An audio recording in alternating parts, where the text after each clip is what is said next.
Olá, corredores, bem-vindos a mais um vídeo. É muito frequente os corredores considerarem que a sua carga de treinos semanal ou mensal é exatamente igual ao número de quilómetros que faz. Portanto, se na segunda-feira faz 10 quilómetros, na quarta-feira faz mais 10 e no sábado faz mais 15, então temos uma carga semanal de 35 quilómetros. Isso não está errado, pronto, porque efetivamente o corredor fez 35 quilómetros. Em termos genéricos, a carga de treinos não é só a quantidade de quilómetros ou o tempo que nós tivemos a correr. Nós, para calcularmos a carga de treinos, não podemos só considerar o número de quilómetros ou então o tempo que nós tivemos a correr, mas também temos que ter em conta com a intensidade que nós colocamos no treino. E é isso que nós vamos aprender hoje, como é que isso se faz. Aqui ao lado nós temos aquilo a que se chama a escala de Borg, que é uma pontuação que se pode atribuir a cada treino, uma pontuação de 1 a 10, em que 1 é o esforço mínimo, é quase sem esforço, e 10 é o esforço máximo que nós conseguimos suportar. É muito interessante nós, quando nós fazemos um treino, chegarmos a casa e registarmos num caderno ou num celular ou no telemóvel, qual é que foi o nível de esforço que nós tivemos com determinado treino. Atualmente nós temos ferramentas e aplicações para telemóvel que quase que fazem tudo por nós. No entanto, nós ao não sabermos como é que as coisas funcionam, acabamos por depois não conseguir melhorar a nossa performance porque não sabemos o que é que podemos fazer para a melhorar. E, portanto, é muito interessante nós definirmos aqui após um treino qual é que foi o nível de esforço que nós fizemos e depois eu vou explicar-vos, após considerarmos qual é que é o nível de esforço que nós fizemos, qual é que é a nossa carga de treinos. Então, como é que funciona isto de atribuirmos uma avaliação subjetiva de percepção de esforço? Nós fazemos o treino e após o treino nós podemos olhar para o relógio, podemos olhar para o telemóvel e verificar qual é que foi a pulsação que nós tivemos ao longo do treino, a pulsação máxima, a pulsação média, como é que foi a evolução do ritmo, como é que foi a própria percepção das condições atmosféricas, se estava muito calor, se estava muito frio, se o que é que estava. Portanto, nós, ao analisarmos todas essas componentes, então vamos atribuir uma pontuação de 1 a 10 para o nosso treino, em que 1 é uma situação em que nós praticamente nem sequer fizemos esforço e 10 é o esforço máximo que nós conseguimos suportar. E porquê que é 30 minutos após o treino?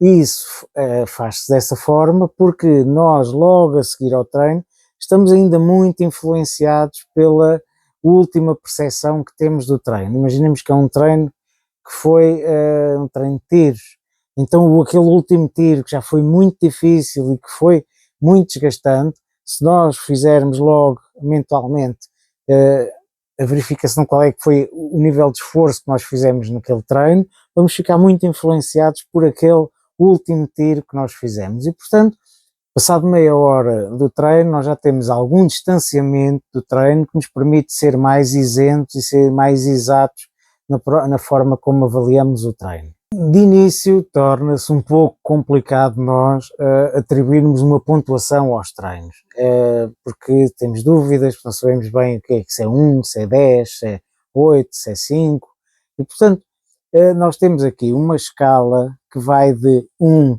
até 10, em que 1 é o treino muito leve ou leve, em que é uma situação quase sem esforço. O nível 3 e 4 será um nível moderado ou já um pouco difícil, portanto, é aquela situação em que nós estamos a correr, é aquele treino leve em que nós, se formos correr com outro colega, nós conseguimos falar com esse colega, podemos quase conversar com esse colega. A pontuação 5, 6 e 7 é a situação em que o treino já é considerado difícil ou moderado ou então muito difícil, é aquela situação em que nós já estamos a correr e já estamos a ficar um pouco ofegantes e que já se torna um pouco complicado de correr. Por fim, temos a pontuação 8, 9 e 10, correspondem aos treinos que são extremamente difíceis, exaustivos, ou então aquele esforço máximo que é a pontuação 10. E, portanto, estamos num tipo de treino em que nós não temos praticamente fôlego para correr. É um treino muito intenso e que se torna muito difícil quase respirar e, portanto, esta também é uma das formas de nós verificarmos qual é que foi o nível de pontuação. Portanto, nós temos esta pontuação, que tem estes nomes, mas pelo nome às vezes é difícil saber o que é difícil, o que é moderado, o que é muito difícil. Portanto, temos aqui uma ajuda, né? Quer dizer, é o sem esforço, é a situação em que nós podemos falar com, se nós tivermos às vezes, uma das formas às vezes é nós estarmos a treinar e começarmos a dizer umas frases soltas em voz alta, pronto, não esteja muita gente a ver, porque senão pode parecer um pouco estranho, mas falarmos um pouco para ver se conseguimos falar ou não, ou então vermos se estamos muito ofegantes ou se estamos mesmo sem fogo. Portanto, estas são formas de nos ajudar a calcular a nossa pontuação que vamos atribuir àquele treino, àquele nível de esforço. Outra forma é também nós utilizarmos a própria pulsação ao longo do treino para nos ajudar. Não quer dizer que nós vamos definir a pontuação só pela pulsação, mas é uma forma também de nos ajudar a fazer essa atribuição. Portanto, se a pulsação estiver abaixo dos 60% da pulsação máxima, então será aqui a situação sem esforço. Se for aqui entre 60% e 70%, já será aqui as pontuações entre 3 e 4. Entre 70% e 85% já será a pulsação, a pontuação entre 5 e 7. E depois, acima de 85%, já será estas últimas pontuações, 8, 9 e 10. Uma das formas muito simples de nós calcularmos a pulsação máxima é pela nossa idade. 220 menos a idade dará a nossa pulsação máxima. Claro que isto é um método muito empírico e, portanto, pode haver algumas falhas, mas, em geral, não fica muito longe disso. Portanto, se a pessoa tem 40 anos, então é 220 menos 40 dá 180. 180 será essa tal pulsação máxima desse corredor. E depois a percentagem é, se nós estamos a olhar para o relógio e se nós temos esses 180 e se nós temos, por exemplo, uma pulsação de 150, então é os 150 sobre 180, é essa percentagem que nós devemos considerar para efeitos de tentarmos perceber qual é que é a pontuação que nos devemos atribuir.